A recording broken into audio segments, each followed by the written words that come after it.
Hello, everyone. Thank you, Governor, Lieutenant Governor, and mahalo to everyone out in the community as well.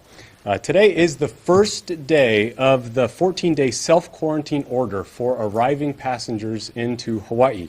Now, for some perspective, this has never been done in the state of Hawaii, and it's also never been done by any state in the country, having a mandatory 14-day quarantine period for anybody who's arriving into the state.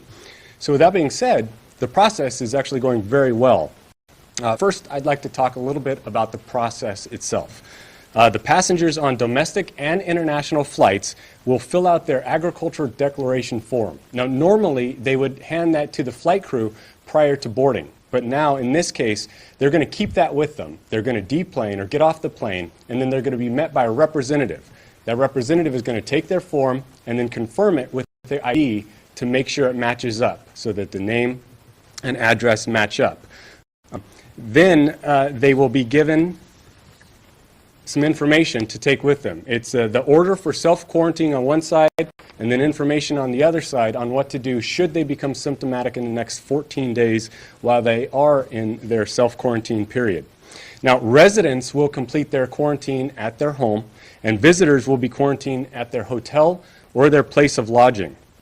Now, the forms themselves that they gave to the representative will then immediately after the flight ends and all passengers have been processed, will be taken to a room inside the airport. They'll be scanned and processed and then sent to the Hawaii Convention Center.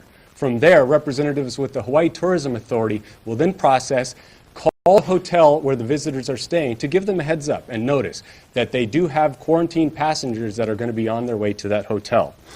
Now, from there, random phone calls can be made to the hotel to ensure that that person is, in fact, in that hotel room and to verify that they are, in fact, quarantined. All right, so now I would like to talk a little bit about the passengers. I actually just came from the Daniel K. Inouye International Airport, and I could say that the passenger counts for today have dropped drastically.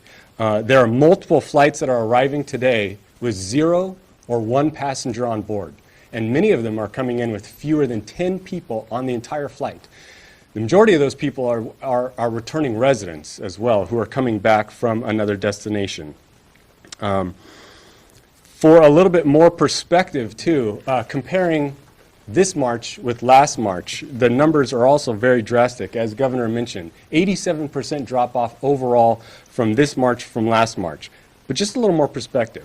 On Tuesday, the last full day of statistics that we have for incoming passengers, for Honolulu, from domestic, the mainland in Canada, 2,430 total people came into Honolulu on Tuesday. Now compare that with last year on the same day, there was more than 13,500. Another quick example, on Kauai, that day last year, there were more than 2,500 people that came onto the flight. But on Tuesday, 38 total people flew into Kauai, to Lihue Airport. So you can see that the measures that have been put in place have been working. People are not coming into the airports, and visitors are canceling their trips or staying home. Now that the order is in effect, we actually anticipate that those numbers will continue to drop off, even more so. And so with that, we would just like to thank everyone who's doing their part. It is an extraordinarily uncertain times for a lot of the people in the transportation sector.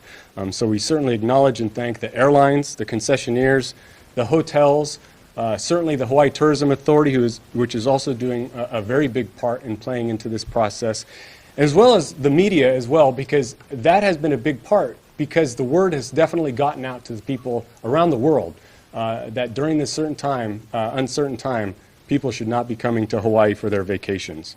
So with that, we thank the media, and we certainly thank the members of the public for doing their part to help prevent the spread of this disease in the community. Thank you very much.